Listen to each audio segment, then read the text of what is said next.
now unmuted.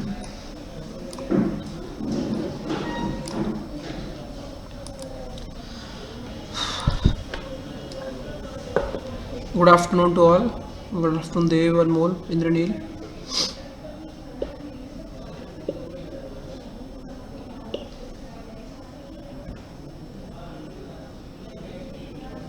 क्या हाल है भाई?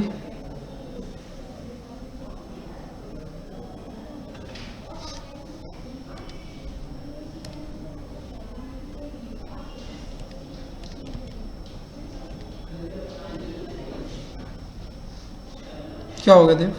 क्यों बेहाल है हाल? नथिंग, मैं ऐसे ही बोल रहा हूँ। अच्छा आपने पूछ लिया तो, और कुछ आया नहीं दिमाग में। अच्छा, वैसी राइमिंग बिठाने की है। चलो इसका आंसर करो, ट्राई करो। Question number 21 22।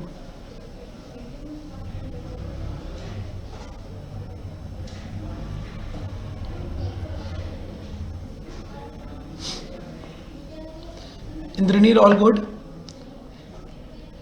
Getting PPTs on time? It has been a big issue for Indranil, huh? Not getting things on time. मुझे ये भी लगा था, मोहित सर जो क्लास में आके बोलते हैं ना, बच्चों पीपीटी पीडीएफ मिल रहा है, वो मुझे लगा था इंद्रनील के लिए होगा। Indranil has been very disappointed with this, huh? Don't take it seriously, Indranil. We are just kidding here, है ना? मस्ती कर रहे हैं हम लोग.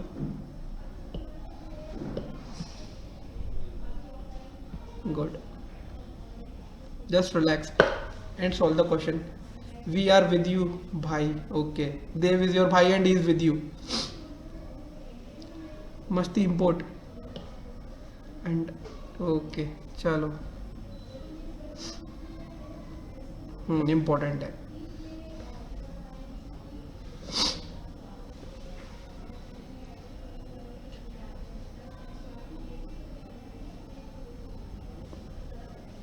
चलिए इसका आंसर कीजिए. हो गई मस्ती.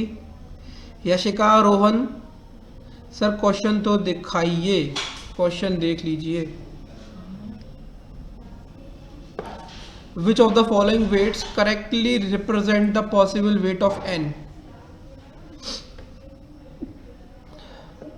ओके आप लोग आंसर कर रहे हो, बट मुझे क्या पता सही कर रहे हो गलत. तो क्वेश्चन सॉल्व करते हैं.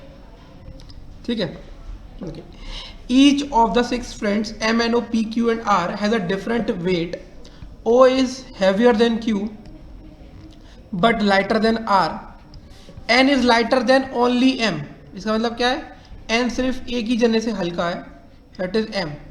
Q is not the lightest, मतलब अगर मैं लास्ट पोजीशन यहाँ पर डालता हूँ तो क्यू यहाँ पर नहीं आएगा. तो क्यू यहाँ पर ही आएगा क्योंकि क्यू से हैवी और दो लोग हैं. ठीक है. ओके तो बच कौन गया आपका? M N O P Q बच गया. R weight 50 kg, M weight 60 kg. Okay. Which of the following represent the possible weight of N. तो एन का वेट रेंज करेगा from 50 to 60, greater than 50, less than 60. Option number C is your correct answer. Next question. Whose weight among the following could possibly be 40 kg. 40 kg आप इन तीनों में से किसी का भी हो सकता है, ओ पी या क्यू में से. तो ओ पी या क्यू में सिर्फ एक ही जना है, तो वो करेक्ट आंसर हो जाएगा. ठीक है. ठीक है. रोहन, यशिका, नयना, क्षितिज. ओके चलो ठीक है. क्वेश्चन नंबर 23 to 24 देखिए.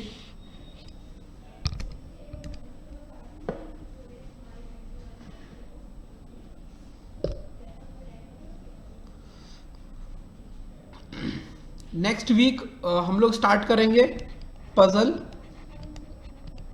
ओके. और इस सैटरडे को हम लोग स्टार्ट करेंगे डाटा सफिशिएंसी. ठीक है. दोनों ही टॉपिक इंपॉर्टेंट है. ये आपका प्री मेंस दोनों के लिए इंपॉर्टेंट है, प्री प्लस मेंस. और सैटरडे को तो मेंस का चलता है, तो ये मेंस के लिए इंपॉर्टेंट है. ठीक है.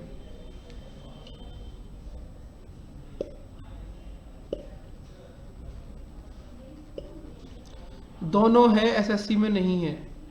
दोनों एसएससी में नहीं है, एसएससी के लिए दोनों टॉपिक नहीं है।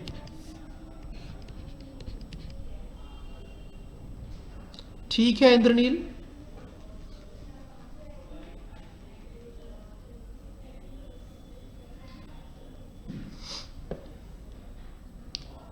वैसे इंद्रनील, ये कितना अच्छा होता कि जैसे आप लोग मुझे देख पा रहे हो, है ना, ऐसे ही मैं आप लोगों को भी देख पाता अगर।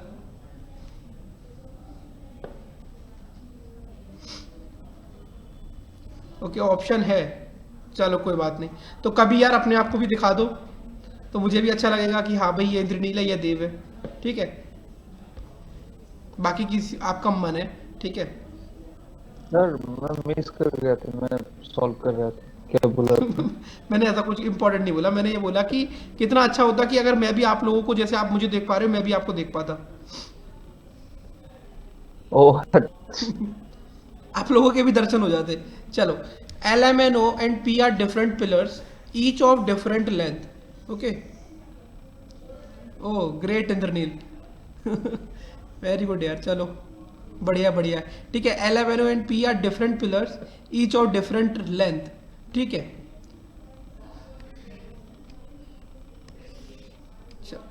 अरे ये कहाँ जा रहा है भाई। ठीक है, each of different length, O is not the shortest pillar. इसका मतलब 5 पिलर्स हैं आपके। हाँ, वहां पर गर्मी लग रही है। How lucky. यार एक बात बताओ यशिका, आपको गर्मियां पसंद है?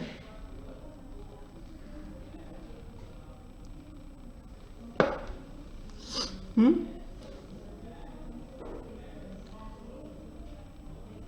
तो इंजॉय करो, मैं तो बहुत इंजॉय कर रहा हूँ, मैं तो रात में 2-2 ब्लैंकेट लेके सोता हूँ, मजा आता है। इतनी सर्दियों में ना, बस आप अगर लेट जाओ ना बिस्तर पे, तो बस नींद अपने आप आ जाती है 2 मिनट में।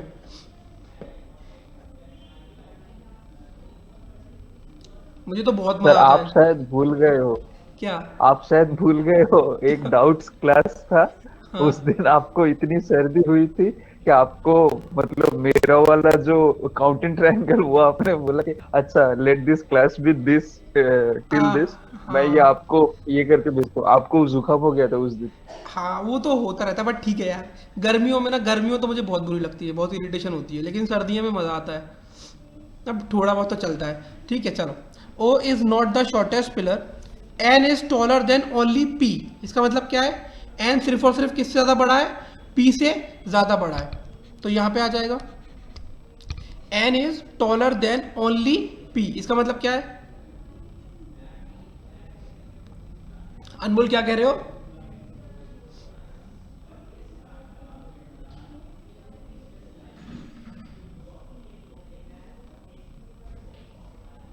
चलो, L is shorter than only one pillar, तो एल यहां पे आ जाएगा। M is shorter than O, इसका मतलब क्या है? M is shorter than O and taller than N. M is shorter than O and taller than N. The size of the shortest pillar is 8 feet. मतलब अब तो इसको खत्म कर दो यहाँ से, ये 8 हो गया। ओके, 8 हो गया। And that of the second tallest pillar is 15 feet. तो सेकंड टॉलेस्ट ये हो गया। नहीं, सोने का तो किसी को नहीं करता। ठीक है, सोना तो ज़्यादा नहीं चाहिए, बट स्टिल ठीक है। चलो, तो ये नहीं बनेगा। नहीं, सोने का प्राइस बहुत बढ़ गया है, वो ले लो। अच्छा, नहीं यार। चलो, according to the given statement arrangement which of the following combination of pillar and length is correct. इसमें से कौन सा कॉम्बिनेशन पिलर का और आपका लेंथ का करेक्ट है? ठीक है, सर ओ एन और एन का रिलेशन दोबारा दिखाना। देखिए। सर इसमें लिखा है कि M is shorter than O. N is shorter than O, देखते हैं कहाँ लिखा है। Sir M M M. Rohan क्या कह रहे हो?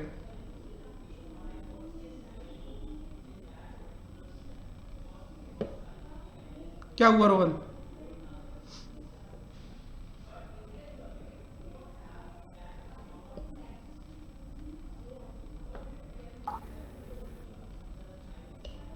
क्या हुआ रोहन? डाउट है या क्लियर हुआ? क्या समझ में नहीं आया मुझे। सर में आवाज नहीं है, आवाज कट गई। हाँ, वापस से ओला भी आ रही है। Sir this type of question want come in SSC right? नहीं आ सकता है, नहीं ना। तो मैं ये कह रहा हूँ कि अगर एम ओ से छोटा है तो हम आपने ओ टू पी तो ग्रेटर में रखा है ना कि ये इससे लंबे हैं, ये इंक्रीजिंग ऑर्डर में है ना। तो सर ओ जो हमसे छोटा है, एम से ओ कहाँ लिखा हुआ है? एम इज शॉर्टर देन ओ लिखा है।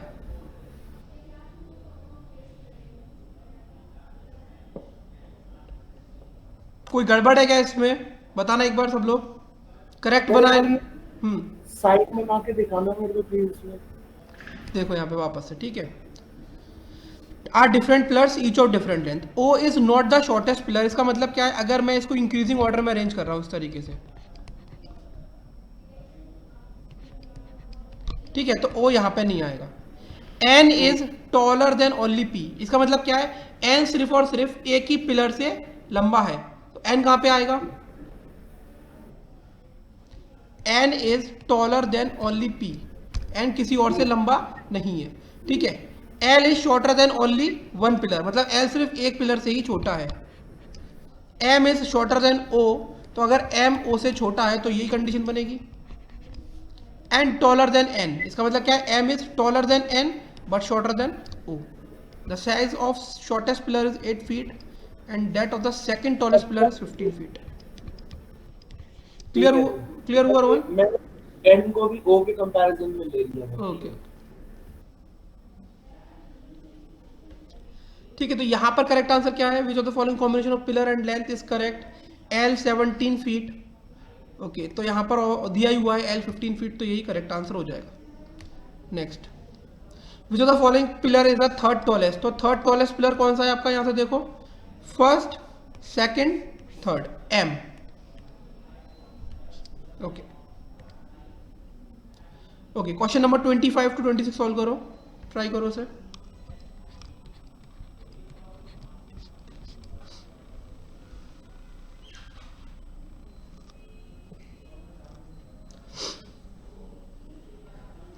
बेटा ये क्वेश्चंस आपके एसएससी में आ सकते हैं और सीएचएसएल में ऐसे क्वेश्चंस आए भी हैं, ठीक है। तो इस बात को डाउट में मत रखो। हाँ, बट ऑब्वियस ही बात है कि रैंकिंग के क्वेश्चंस ज़्यादा पूछे जाते हैं ऑर्डर से ज़्यादा, बस इतना है।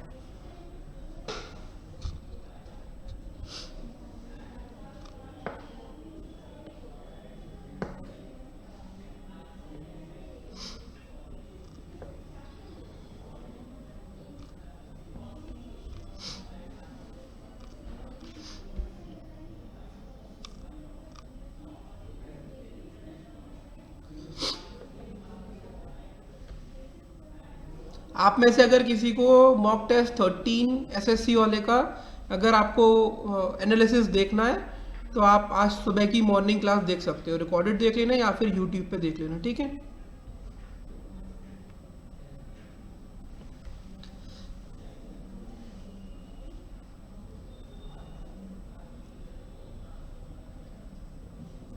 ओके, सॉल्व करते हैं इसे। There are 5 men, Anuj, Kunal, Saurav, Rahul and Harish. The one who is tallest is not the youngest. मतलब क्या क्या दे रखा है? एक हाइट पैरामीटर है और एक एज पैरामीटर है। इस लाइन का ध्यान रखेंगे। Kunal is older than only Harish, मतलब कुणाल सिर्फ और सिर्फ हरीश से बड़ा है।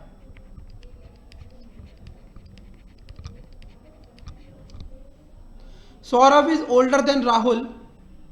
Saurav is older than Rahul, but shorter than him.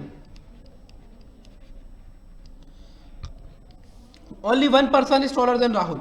Rahul से बड़ा सिर्फ एक ही पर्सन है, ठीक है। Only one person is taller than Rahul. Anuj is shortest, इसका मतलब 1 2 3 4, Anuj is shortest while younger than only Saurav and Rahul। इसका मतलब क्या है? Anuj is shortest while younger than only Saurav and Rahul, मतलब Anuj थर्ड पोजीशन पे आएगा और ऑब्वियस ही बात है सौरभ यहां आ जाएगा और राहुल यहां आ जाएगा। तो एज में तो कोई दिक्कत ही नहीं है, एज का रेंज हो गया आपका सौरभ, राहुल, अनुज, कुणाल, हरीश, ठीक है। अब देखते हैं only 2 men are shorter than Saurabh, Saurabh से सिर्फ 2 लोग छोटे हैं, तो सौरभ तो यहाँ आ जाएगा। अब सौरभ, राहुल, अनुज अरेंज हो गए। अब यहाँ पर कौन अरेंज करना है, हमें अरेंज करना है हरीश को और कुणाल को। अब यहाँ पर क्या लिखा है, इस लाइन का रूल अब यहाँ पर आ जाता है, the one who is tallest is not the youngest. तो हरीश यहाँ पर क्या है, हरीश सबसे छोटा है, तो हरीश यहाँ पे लंबा नहीं हो सकता, मतलब यहाँ पे हरीश नहीं आएगा, तो हरीश आपका यहाँ पे आ जाएगा। अनुज सबसे छोटा हाइट में, हरीश उससे बड़ा, सौरभ, राहुल, और जो बच गया कौन, कुणाल, यहाँ आ जाएगा। समझ में आया? अनमोल, देव, इंद्रनील, क्षितिज, नयना, रोहन, यशिका।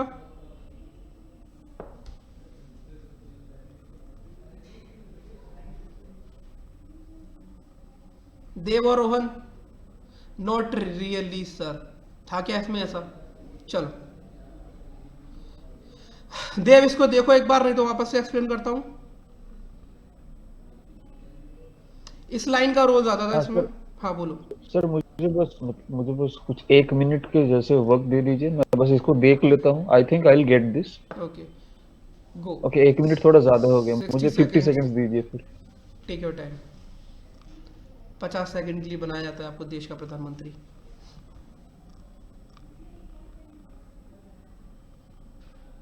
हाइट वाले में कुणाल का नहीं हुआ था, अच्छा, तो कुणाल का, यशिका नहीं हुआ था, तो हरीश का तो हो गया था ना, तो फिर एक ही पोजीशन खाली थी ना सर एसएससी वाला नहीं सर, मतलब हरीश और कुणाल वाले में दोनों में मतलब समझ नहीं आ रहा। वो आपने ऊपर लाइन पढ़ी ना, who is tallest is not the youngest, अभी वो वाला नहीं देखा मैंने, अभी आगे तो फिर वही दोनों का नहीं होगा। यस सर, अभी तो आ गया। एसएससी वाला इजी था, पजल आपके साथ साथ नहीं हो रहे हैं।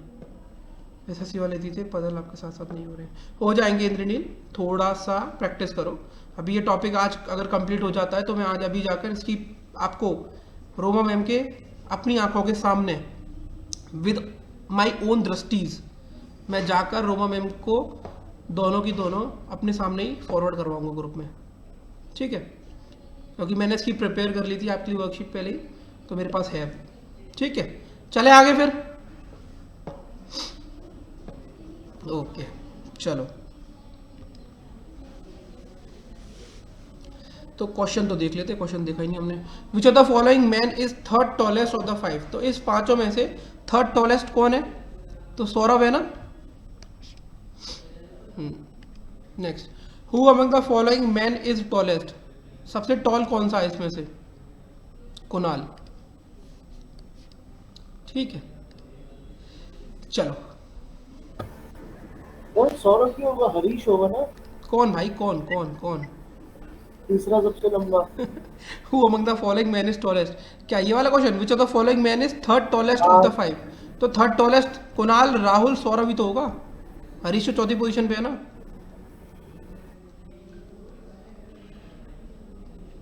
ठीक है रोहन, अभी भी डाउट है?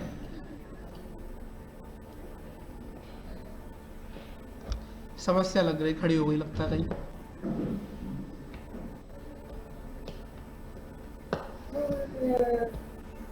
क्या क्या हुआ, नहीं आ रहा समझ में? नहीं सर आ गया, लेकिन मैंने हरीश और सौरभ की पोजीशंस इंटरचेंज्ड है मेरे इसमें थर्ड पे हरीश आ रहा है। वो आपने थोड़ा सा यहाँ पर हो गया ना, तो आपने लिख दिया होगा, चेंज कर लो उसे, ठीक है? वापस से सॉल्व करके देख लेना, डाउट हो तो पूछ लेना, ठीक है? चलो, क्वेश्चन नंबर 27 to 31 सॉल्व करो। पहले इतना पढ़ो, उसके बाद मुझे बताना कि इतना पढ़ लिया हमने।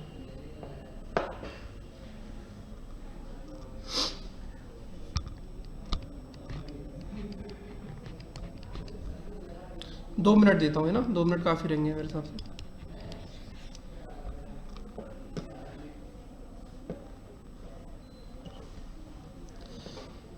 इंद्रनील, आप कहाँ से बिलोंग करते हो? कौन सी स्टेट से हो?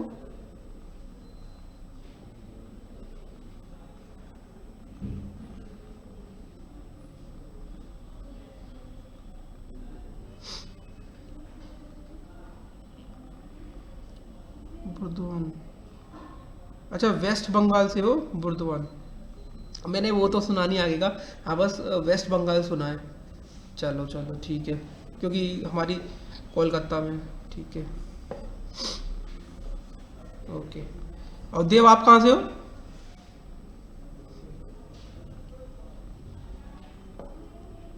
ओके, दोनों ही वेस्ट बंगाल से हो, तभी दोनों भाई भाई हो। सही है। एक सौरभ गांगुली है, एक रिद्धिमान साहा है।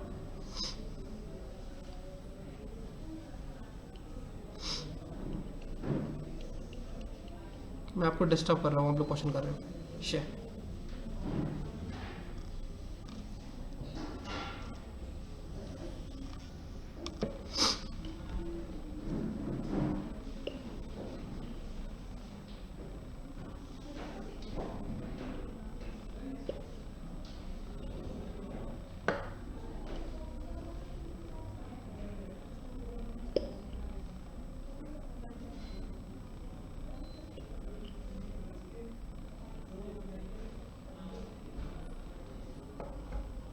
चलिए, times up, times up, times up. 7 students P, Q, R, S, T, U and V takes a series of tests. No 2 students get similar marks. V always scores more than P. P always scores more than Q. Each time either R scores the highest and T gets the least, or alternatively S scores the highest and U और Q scores the least। तो कुछ इतनी ही कहानी है जो statement ने हमारे सामने बताई है। क्या समझ में आई इतनी सी बात यहां तक? अब आगे की कहानी देखते हैं। क्वेश्चन कह रहा है, if V is ranked 5th which of this must be true. अगर V की 5th रैंक आती है तो देखो 7 लोग थे। अब अगर V की रैंक 5th है तो देखो V हमेशा P से ज्यादा स्कोर करता है और P हमेशा Q से ज्यादा स्कोर करता है, तो P यहां पे आ जाएगा और Q यहां पे आ जाएगा। ठीक है, अगर Q लास्ट में है तो इन दोनों में से कोई एक लास्ट में है, तो टॉप कौन करेगा? S, तो S आ जाएगा यहां पे। अब बाकी पोजीशंस पर जैसे R, T और U, R, T और U कहां पे आएंगे इसके बारे में नहीं जानकारी, तो S स्कोर द हाईएस्ट, ये सही है। R इज रैंक 2nd, तो R की रैंक नहीं बता सकते। T इज रैंक लास्ट, ये भी नहीं बता सकते क्योंकि ये तो गलत ही होगा। Q इज रैंक 4th, तो Q तो लास्ट रैंक है तो Q भी नहीं होगा, तो ये आपका सही होगा। अब मुझे बताओ ये समझ में आया? ये कंडीशनल बेस्ड आपका ऑर्डर है, conditional based order and sequence है ये। Sir yes Dev.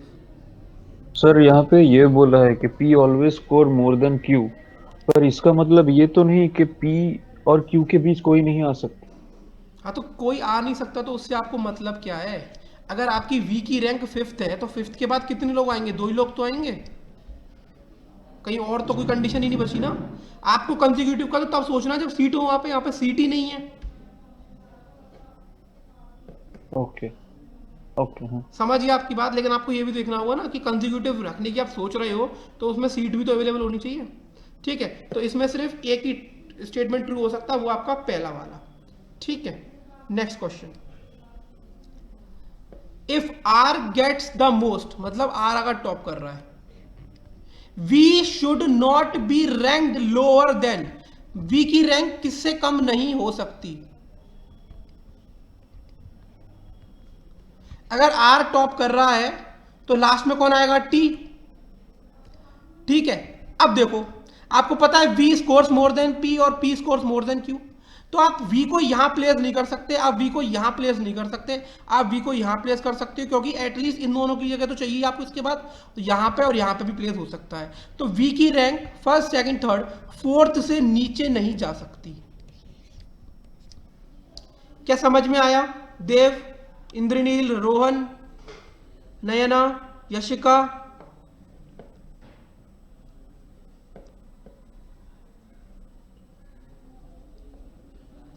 This one's a big fish. बढ़िया क्वेश्चन है, मेंस लेवल का क्वेश्चन है, ट्रिकी है लेकिन डिफिकल्ट नहीं है।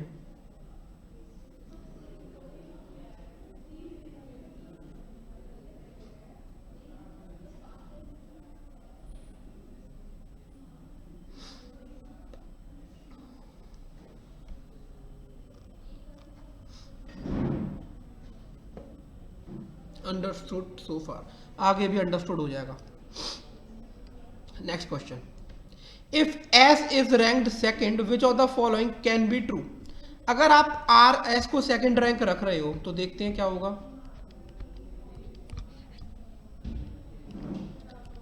If S is ranked second, इसका मतलब क्या, ये वाली कंडीशन खत्म, तो ये वाली कंडीशन लग जाएगी, क्योंकि अल्टरनेटिव हो रहा है, या तो ये हो रहा है या तो ये हो रहा है। अगर ये नहीं हो रहा तो ये हो रहा है, अगर ये नहीं हो रहा तो ये हो रहा है। तो एस की अगर रैंक सेकंड है, इसका मतलब एस तो फर्स्ट आ नहीं सकता, तो फर्स्ट कौन आएगा, आर, और लास्ट कौन आएगा, T.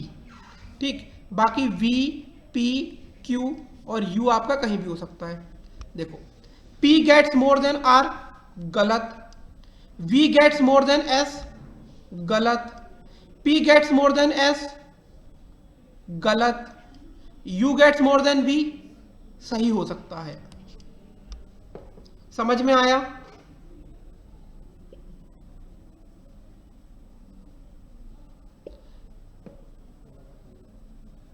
Dev, okay, that's great, great going guys.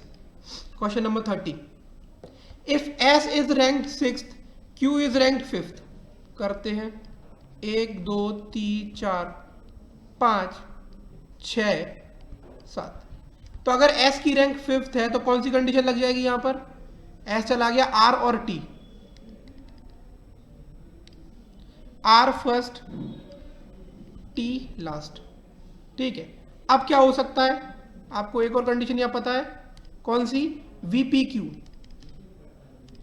VPQ, तो Q तो यहां पर है, तो V और P कहीं भी आ सकते हैं, या तो यहां पर VP आ सकता है या यहां पर V और P आ सकता है।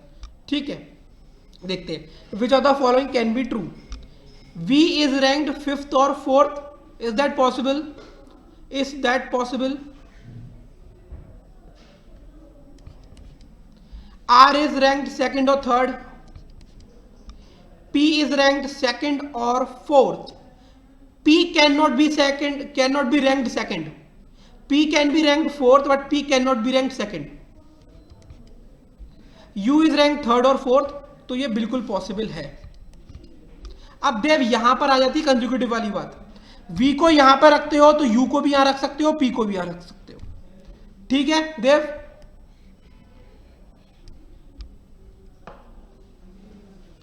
क्लियर है क्वेश्चन सब लोगों को? यहां पे क्वेश्चन नंबर 30, चल। अच्छा, बाई सेम लॉजिक 5th पे भी रख सकते हैं ना यू को? किसको? बाई द सेम लॉजिक हाँ, यू को 5th पे भी रख सकते हैं, You- सॉरी 4th पे भी। हाँ, सेम लॉजिक से, ये रहा ना यहां पे। If R is ranked 2nd and Q is ranked 5th, तो R की रैंक अगर 2nd आ गई, इसका मतलब R टॉपर नहीं बन सकता, तो S और U और Q में से बनेगा, S टॉपर बन जाएगा फिर, और Q यहाँ पे है तो U लास्ट में होगा। ठीक है, तो ये लोग तो फिक्स बैठे हैं अपनी जगह पे। अब यहाँ पर मेरे हिसाब से पूरा हिसाब किताब बन जाएगा, क्योंकि V की रैंक हमेशा P से ज्यादा थी, P की हमेशा Q से ज्यादा थी, तो ये वाला फिक्स हो जाएगा पूरा, V P, क्योंकि 2 ही चेयर खाली है, और यहाँ पे जो भी है आपको उसको पुट कर दो, कौन है भाई देख लेना। ठीक है, T है, तो कौन सा ट्रू है, S इज रैंक 3rd गलत, P इज रैंक 3rd गलत, V इज रैंक 4th गलत, T इज रैंक 6th सही। क्लियर हुआ? क्वेश्चन नंबर 27, 28, 29, 30 और 31। सर 30th में C ठीक क्यों नहीं हो सकता? क्या? 30th में C ठीक क्यों नहीं हो सकता? सॉरी, फिर से बोलो। सर C ऑप्शन ठीक क्यों नहीं हो सकता? P इज रैंक 2nd और 4th, हाँ, कैसे रख दोगे यार, P को 2nd पोजीशन पे कैसे रख दोगे? आपको पता है V की हमेशा स्कोर P से ज्यादा है, P का हमेशा स्कोर Q से ज्यादा है, तो P को अगर यहाँ रख दोगे तो R तो टॉपर है ना, तो P, तो ये वाली कंडीशन गलत हो गई ना, V always score more than P।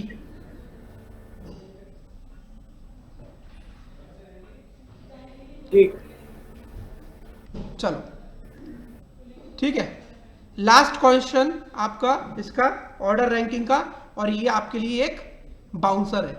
ठीक है, ये आपके लिए एक ऐसा क्वेश्चन है जैसे कि आप बैटिंग कर रहे हो, टेस्ट मैच आपको बचाना है, ठीक है। सामने मिचेल स्टार्क बॉलिंग कर रहा है, 9 विकेट्स डाउन, एक बॉल फेस करनी है और ये बाउंसर आने वाली है। तो चलो देखो भाई कैसे बचोगे, कैसे डिफेंड करोगे अपनी टीम को।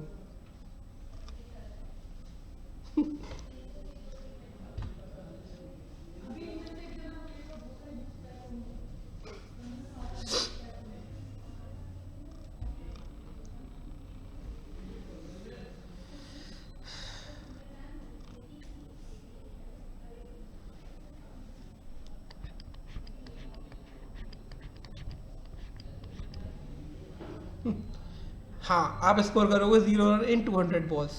चलिए ट्राई करो क्वेश्चन नंबर 32 और 33।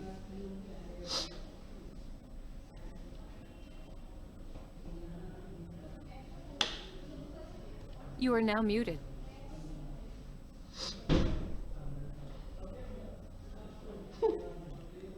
You are now unmuted.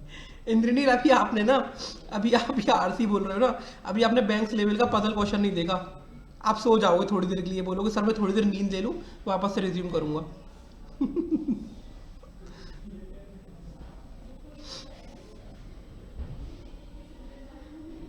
You are now muted.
You are now unmuted. हुआ भाई किसी का question?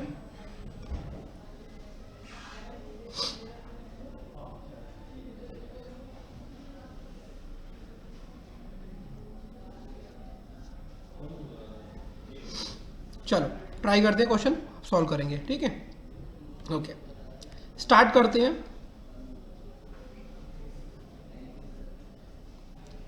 Done but not sure, ठीक है। There are 3 poles on each side of the road. These 6 poles are labeled as A, B, C, D, E and F. तो 3 poles हैं, 1, 2, 3, 1, 2, 3. They are arranged on the opposite side of the roads. The poles are of different colors, namely A, golden, silver, metallic, black, bronze and white. ठीक है। A, B, C, D, E, F. The poles are of different height, इनकी height भी अलग अलग है। ई the tallest पोल, ई जो क्या है सबसे टॉलेस्ट पोल है। इसके बाद बाकी की पोल्स आएंगे, अरेंज होंगे और चले जाएंगे। E the tallest pole is exactly opposite to the golden coloured pole. तो ई जो आपका टॉलेस्ट पोल है ये किसके अपोजिट है? ये गोल्डन कलर्ड पोल के अपोजिट है, ठीक है। The shortest pole is exactly opposite to the metallic coloured pole. तो जो शॉर्टेस्ट पोल है वो मेटेलिक कलर्ड पोल के जस्ट अपोजिट है। Okay, F the black coloured pole, इसका मतलब क्या है? एफ आपका क्या है? एफ आपका ब्लैक कलर का पोल है।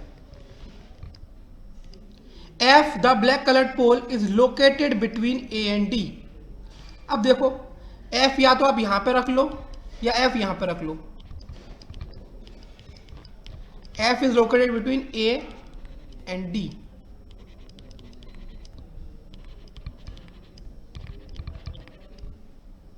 ठीक है, F the black coloured pole is located between A and D. C the bronze coloured pole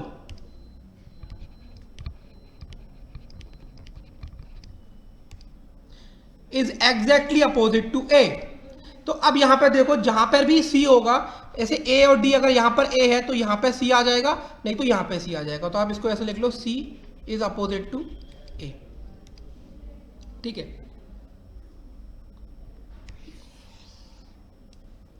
B the metallic coloured pole, तो बी कौन सा हो गया? मेटेलिक कलर्ड पोल, और बी यहां पे भी है। B the metallic coloured pole is exactly opposite to F. इसका मतलब क्या है? शॉर्टेस्ट पोल कौन सा हो गया? एफ हो गया। एफ हो गया, इसका मतलब एफ हो गया। बताओ, B the metallic coloured pole is opposite to F, इसका मतलब एफ क्या हो गया? शॉर्टेस्ट पोल हो गया। ओके, उसके बाद क्या है? यहां पर हो गया B the metallic coloured pole is exactly opposite to F. A the white coloured pole, A the white coloured pole is taller than C. A is taller than C but shorter than D, but shorter than D. Okay, but shorter than D and B, D and B. यहां पर इसका मतलब क्या है? A the white coloured pole is taller than C but shorter than D and B. तो D और B से छोटा है। तो ऑब्वियस ही बात है, सी यहां आएगा, ए यहां पर आएगा, डी और बी में से यहां पे कोई भी आ सकता है। क्या यहां तक क्लियर है? क्या यहां तक क्लियर है? अब देखो यहां पे ई गोल्डन कलर्ड पोल के अपोजिट है, तो ई गोल्डन कलर्ड का नहीं होगा, तो जो बच गया डी वो गोल्डन कलर का होगा। और ई क्या हो जाएगा? White, metallic, bronze, golden, black, और एक क्या था आपका? सिल्वर।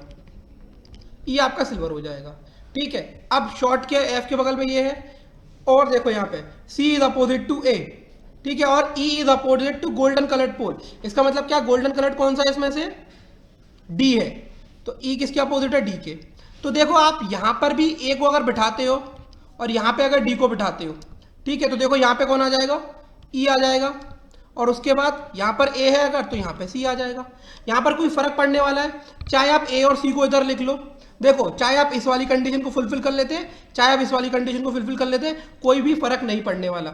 चाहे आप एफ को इधर रखो, बी को इधर रखो, ए को इधर रखो, सी को इधर रखो, डी को इधर रखो, ई को इधर रखो, कोई फर्क नहीं पड़ने वाला। चाहे आप एफ को यहां पर रखो और इनको इधर कर दो सबको। बताओ, क्लियर है क्वेश्चन यहां तक? आपको सबके कलर मालूम पड़ गए, आपको उनका ऑर्डर समझ में आ गया, आपको उनका अरेंजमेंट समझ में आ गया। बताइए, अनमोल, इंद्रनील, क्षितिज, नयना, रोहन, तनिष्क, यशिका को क्लियर है? ओके, तो क्वेश्चन है इसके ऊपर, वो देख लेते हैं। Which is the second tallest pole? Second tallest pole कौन सा है इसमें से? डी या बी में से। ठीक है, तो यहां पर आपका ऑप्शन होगा एक ई और लगा लो, कैन नॉट बी डिटरमाइंड। और अगर वो नहीं है ऑप्शन में तो डी लगा देना, अगर नहीं है तो। चलिए, which is the colour of the tallest pole? एक सेकंड, क्वेश्चन कंप्लीट कर देते हैं फिर सुनते हैं। Which is the colour of the tallest pole? Tallest pole कौन सा है? ई का कलर क्या है? सिल्वर। चलिए, अब पूछिए, इस पे कोई डाउट हो तो। हाँ, मैं ये पूछ रहा था कि उस क्वेश्चन में ऑप्शन में बोथ बी और डी दिया हुआ है, फिर भी हम लोग नन ऑफ दिस को चूज करके आए। मतलब अगर कैन नॉट बी डिटरमाइंड ऐसा हो नहीं, उस केस में कैन नॉट बी डिटरमाइंड आएगा। एक बार बताओ, सेकंड टॉलेस्ट पुल पता लगा पा रहे कौन सा है इसमें? नहीं नहीं नहीं, मेरा तो यही तक होके आई वाज स्टक, क्योंकि हाँ मुझे मतलब इस वाले के बाद कुछ नहीं मिल रहा था, हाँ, तो वो मतलब क्लियर कहाँ पे नहीं, डी होगा कहाँ पे। तो क्वेश्चन ही क्लियर नहीं कर रहा ना, वो तो आपकी गलती थोड़ी ना है, क्वेश्चन ने डाटा ही नहीं दिया पूरा इनके लिए। हाँ वो मैं समझ चुका हूँ, मैं ये पूछ रहा हूँ कि क्वेश्चन नंबर 32 में ना, जहाँ पे देखिए ऑप्शन में बी भी है और डी भी है, हम्म तो ऐसे कंडीशन में अगर से फॉर एग्जांपल ई में कैन नॉट बी डिटरमाइंड नहीं है, हम्म तो क्या हम लोग मतलब क्या चूज करके आए? नन ऑफ दीज ऑब्वियसली यार, डाउटफुल है ना वो, तो दोनों में से कोई एक है ही नहीं। बेसिकली नन ऑफ दीज भी गलत आंसर है इसका, इसका आंसर है कैन नॉट बी डिटरमाइंड। आपको पता ही नहीं लग पा रहा, आपने सॉल्यूशन निकाल लिया, आप एग्जैक्ट पोजीशन नहीं बता पा रहे। हो सकता था यहाँ पे ये होता डी में से आइदर बी, ऑप्शन बी और सी, तो ये लगा देते, ठीक है। उसमें इतना आपको टेंशन लेने की जरूरत नहीं है, आपको समझ में आ जाएगा कि क्या करेक्ट आंसर और अप्रोप्रिएट आंसर होना चाहिए। आपका काम क्या है कि जो सॉल्यूशन की डिमांड है उतना आप पूरा कर दो। बोलिए रोहन। सर एक क्वेश्चन बोल रहा hmm here is a question, hmm बस सर। ठीक है।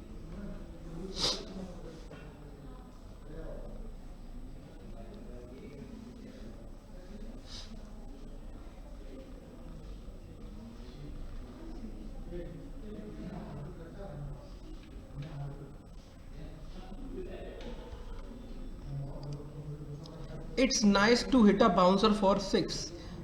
ग्रेट, ठीक है, ओके डन, चलो ठीक है भाई। तो अब ये बता दो भाई मुझे, पहले तो ये आप लोग ऑर्डर और रैंकिंग समझ में आया टॉपिक अच्छे से? No, okay. Rohan, reason is that anything which I missed, or is that with respect to you or with me? This was the last question. Yes, Dev.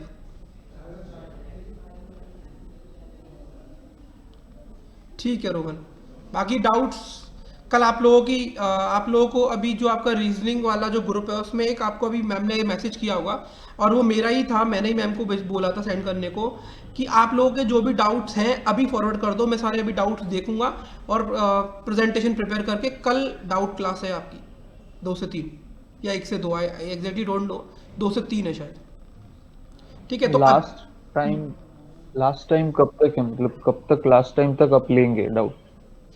Last time तक मतलब what do you mean by this?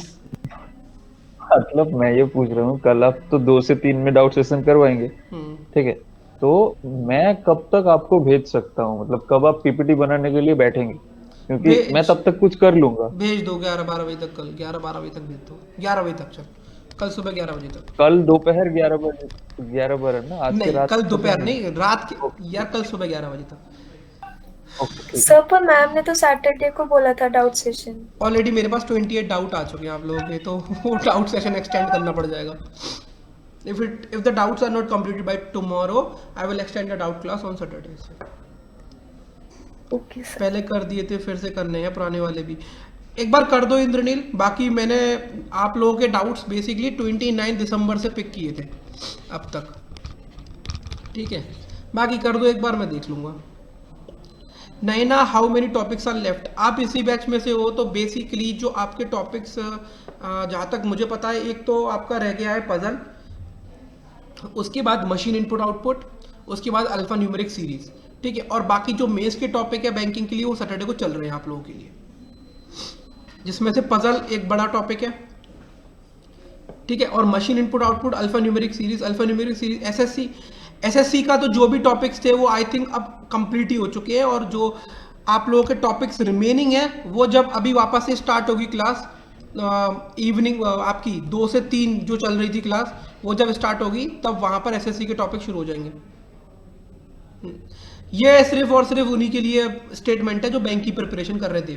It's not over until you are done with puzzle. Sir coding to coding 12 PM वाले batch में कब होगा? अनमोल, मैं ma'am को बोल दूंगा, मुझे पता है कि आप लोगों में से किसी का कोडिंग डिकोडिंग नहीं हुआ है, तो जब मैं कराऊंगा तब आप सब लोगों को इन्फॉर्मेशन पहुंच जाएगी, डोंट वरी, कोडिंग डिकोडिंग के रिगार्डिंग, ठीक है। बाकी आपके बैच में जहाँ तक जो टॉपिक्स रिमेनिंग है वो मशीन इनपुट आउटपुट है, जो लार्ज टॉपिक्स हैं, मेंस के लिए है ये, yes sir please do that, बिल्कुल हो जाएगा देव, वो टेंशन मत लो। उसके बाद है नेक्स्ट आपका after machine input output puzzle, जो हम स्टार्ट करने वाले हैं नेक्स्ट वीक, और एक आपका अल्फा न्यूमेरिक सीरीज। ये आपका मेंस प्री दोनों के लिए, ये मेंस प्री दोनों के लिए, ये मेंस के लिए, ठीक है। और बाकी ये जो आपके मेंस के टॉपिक है जैसे स्टेटमेंट, आर्ग्यूमेंट, अजम्पशन और कोर्स ऑफ एक्शन, ये 3 टॉपिक जो बेसिकली आते ही आते हैं, ये आपके हो चुके हैं। और इसके बाद इस वीक शुरू हो जाएगा आपका डाटा सफिशिएंसी, जो भी आपका जो बेसिकली आपका मेंस में ही आता है, ठीक है। और बाकी एसएससी का जो भी पोर्शन आपका रिमेनिंग है वो अभी जब नेक्स्ट वीक क्लास रिज्यूम होंगी वो आपका फिर वहीं से स्टार्ट होगा कैलेंडर से, ठीक है। और कोई समस्या, कोई परेशानी? Sir from next week as a student no need to attend, वो आपको रोमा में बता देंगे बेटा, उतनी जानकारी मुझे नहीं है, ठीक है। बाकी जो भी सिलेबस है वो आपका कवर होगा, डोंट वरी अबाउट दैट, ठीक है। चलिए इंद्रनील इंद्रनील आज अपना वीडियो ऑन करो, आज हम लोग साथ ऐसे सामने से बाय बाय करेंगे जाते वक्त, ठीक है। सर ब्लड रिलेशन वर्कशीट के बहुत डाउट है, ठीक है इंद्रनील भेज दो, अभी मैं उन्हें कवर कर लेता हूँ अभी डाउट सेशन में, ठीक है।